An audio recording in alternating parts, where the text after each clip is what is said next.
Hello there, you're welcome back into today's video. Today, Elle will show you how to create a poll on WhatsApp. Without wasting time, let's get started.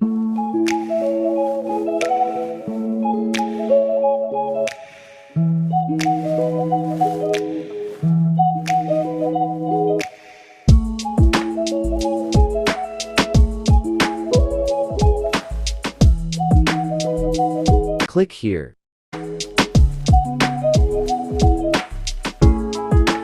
Create anything you would like.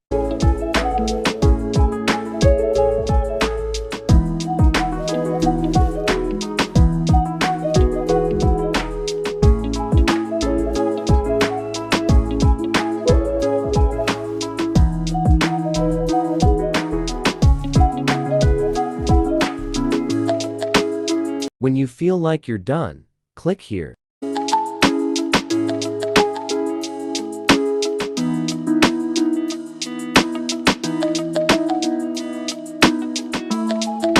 Wow!